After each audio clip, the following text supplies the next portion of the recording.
The collapse you never saw in Robin Williams wasn't about a scandal, a headline, or a public outburst. It was quieter than that, and somehow even more haunting. This was the man who could light up a room with a single word, who carried entire films on sheer energy, who made millions laugh until their sides hurt. To the world, he was joy personified. But behind that boundless laughter was a weight he carried mostly alone. And that's the paradox that makes his story cut so deep. How can someone who seemed to hold so much light also be shadowed by such pain? How can the world's funniest man end up trapped in one of the darkest collapses imaginable, not in front of cameras, but in the silence of his own mind? This isn't a story about gossip or spectacle. It's about what we couldn't see, the hidden cost of joy, the quiet exhaustion of giving so much while holding so much inside. It's about the collapse that didn't play out in front of flashing cameras, but unfolded quietly, invisibly, until it was too late. To understand why Robin's end felt so unthinkable, don't start with the day he left. Start with the force he carried from the very beginning. Robin Williams didn't just tell jokes, he erupted with improvisation. Voices, characters, whole worlds poured out of him in seconds.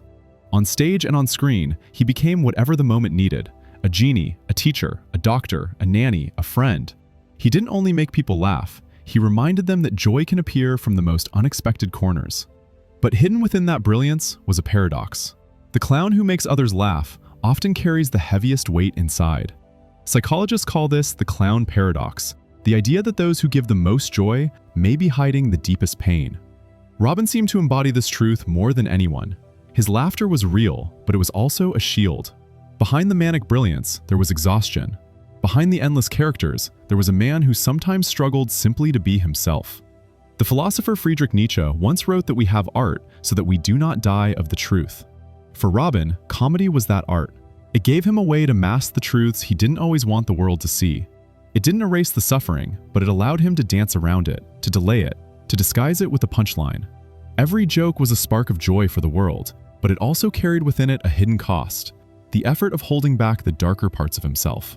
And the world never wanted him to stop. Every interview, every show, every role came with the expectation that Robin would always be on. Always fast, always funny, always magical. But what happens when a person is treated less like a human being and more like a fountain of joy? Slowly, the gift begins to feel like a burden. The audience laughs louder, but the silence afterward grows heavier. Because when you become everyone's source of light, you don't always get the chance to show your shadows. Robin carried those shadows quietly, even as he gave the world more light than it ever knew what to do with. But those shadows weren't only personal. They touched something deeper, something ancient. Psychologist Carl Jung once described the trickster: playful, unpredictable, always bending the rules. He breaks boundaries, mocks authority, and reminds us that life is never as serious as we think. At first glance, it sounds exactly like Robin Williams. Think about the way he performed. One moment, he was a childlike goof. The next, he was a sharp satirist pointing out the absurdities of the world. That's what the trickster does. He makes you laugh, but at the same time, he reveals truths that no one else dares to say. In this way, Robin wasn't just a comedian. He became something archetypal, someone who carried a role humanity has always needed. But here's the part people often miss. Trickster energy can heal others while leaving the person who carries it unanchored. Because the trickster has no fixed shape, he can be anyone, anything, at any time. For Robin, that gift of transformation made him endlessly creative. He could slip into characters with ease, improvise until people cried from laughter, and make audiences feel like they were witnessing magic. But when the stage lights dimmed, that very gift could leave him searching for the solid ground of who he really was. The trickster thrives in chaos, but a human being needs stability. For Robin, the two were always colliding. The childlike wonder that made him so beloved also made him fragile. He gave himself away in fragments, a piece here, a character there, a voice somewhere else, until holding all those pieces together became harder and harder. This is why so many who laughed with him felt not only joy, but something almost otherworldly, as if he was touching something beyond himself. Yet for Robin, the cost was real. The very archetype that connected him so deeply to others also left him adrift, suspended between the magic he gave and the self he sometimes struggled to hold on to. And that tension didn't just exist on stage or in archetypes. It followed him into everyday life. Comedy wasn't only performance, it was a form of emotional labor. Every time Robin stepped into a room, he wasn't just acting, He was carrying the responsibility to lift everyone else's mood, to turn silence into laughter, to make pain feel lighter for the people around him. Psychologists talk about something called surface acting and deep acting. Surface acting is when you put on a smile you don't feel, just to get through a moment. Deep acting is when you reach inside yourself to actually produce that emotion, even if it means digging into reserves that are already running low. For Robin, comedy demanded both. He didn't just pretend to be funny, he became funny, even when his inner world was anything but light. Audience saw the magic. But what they didn't see was the draining that followed. The effort wasn't simply about telling jokes. It was about reshaping his own emotions in real time to give others relief. That constant giving slowly empties a person, because no one can endlessly refill themselves while pouring so much into everyone else. The philosopher Soren Kierkegaard once wrote about resignation, the quiet surrender of the self in order to keep giving others hope. Robin lived that truth. His laughter wasn't only entertainment, it was also a sacrifice of his strength, a way of carrying others even when he struggled to carry himself. This is the hidden weight of being everyone's comfort. The world remembers the brilliance, the sparkle, the joy, but rarely pauses to ask what it demanded of him. Robin's gift was extraordinary, but it left him quietly drained, offering pieces of himself to others that he rarely had the chance to reclaim. And yet, even that sacrifice wasn't the whole story. In his final years, the tragedy deepened, because what he faced wasn't only psychological, it was biological. His own brain turned against him. After his death, doctors revealed he had been living with Lewy body dementia, one of the cruelest brain diseases most people have never heard of. Unlike Alzheimer's, which mainly affects memory, Lewy body dementia twists reality itself. It brings vivid hallucinations, sudden paranoia, crushing anxiety, and mood changes that strike without warning. It slowly steals not only your thoughts, but your very sense of self. For Robin, whose brilliance came from quickness, the rapid-fire wit, the ability to leap into characters in seconds, this illness was a brutal betrayal. His creativity wasn't just a skill, it was his anchor. It was how he connected to people, how he gave meaning to his days. And suddenly, the very organ that carried that gift was slipping out of his control. Imagine the terror of that. Living inside a body where your own mind no longer feels like home. The outside world looks the same, but inside, reality bends and shatters. Thoughts don't connect. Moods swing without reason. Even simple choices feel strange, as if the ground beneath you is falling away. Philosopher Albert Camus wrote about the absurd, the crushing realization that life can collapse into senselessness without warning. For Robin, Lewy body dementia turned that philosophy into daily reality. His suffering wasn't just depression, it was the absurd made flesh. A life where the very tool he had always relied on, his mind, became the source of fear and confusion. And that's why his end shocked so many. It wasn't only despair that silenced him. It was a disease that stripped away the foundations of his identity. The man who once gave the world boundless laughter was left facing a reality where even his own self could no longer be trusted. But what made this even more cruel, the paradox it created. Even as his mind betrayed him, the world still depended on him as a symbol of joy. To millions, he was the face of laughter, the proof that kindness and comedy could brighten even the darkest days. And yet, behind that very image, he was living in shadows few ever imagined. Psychologists sometimes talk about something called dual awareness, the ability to carry two opposite truths at once. On the outside, Robin was light.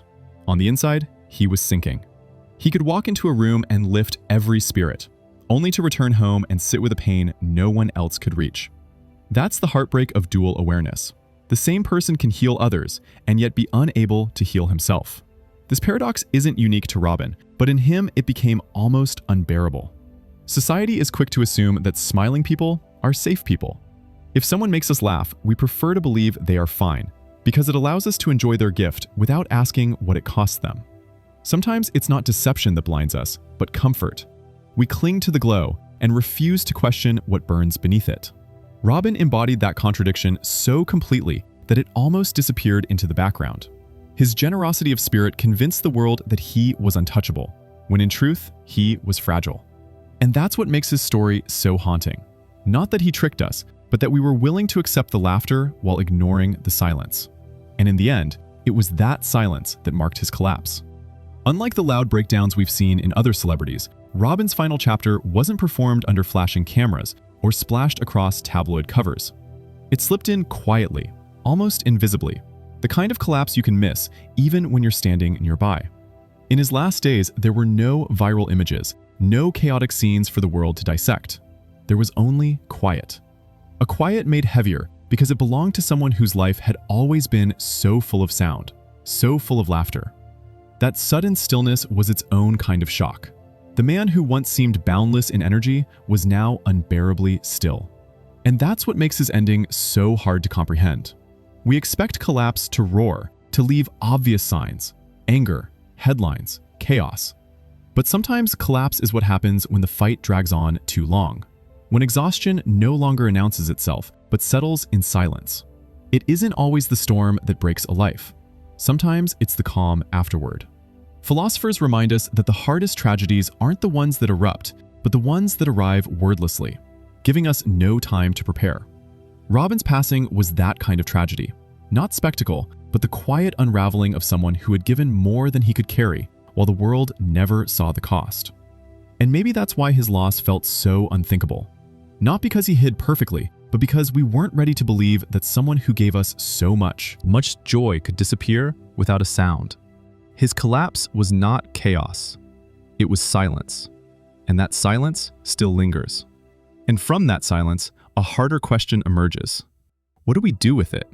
Robin's absence cut so deeply because his presence had carried so much. He wasn't just an entertainer. He was a source of meaning for millions. His jokes, his movies, his voices, his kindness, they became part of people's memories, stitched into their lives. The psychiatrist Viktor Frankl once said that people can survive almost anything if they can find meaning inside it. For so many, Robin carried that meaning. He was the laugh you needed on a hard day, the reminder that kindness and silliness could exist together, the spark that made life feel a little lighter.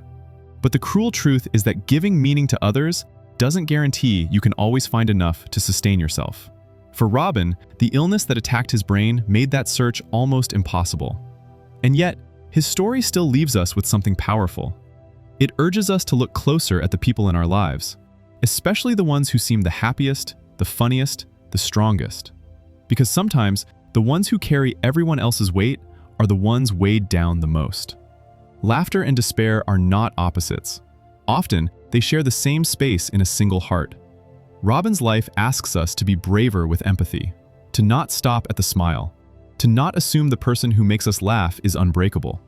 His collapse wasn't just about one man we loved, it was also about the blindness of a society that struggles to recognize pain when it hides behind joy.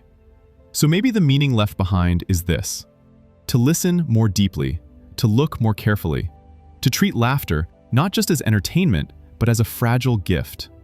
Robin Williams gave the world so much light, but he also left us with a mirror. And in that mirror, we face a choice.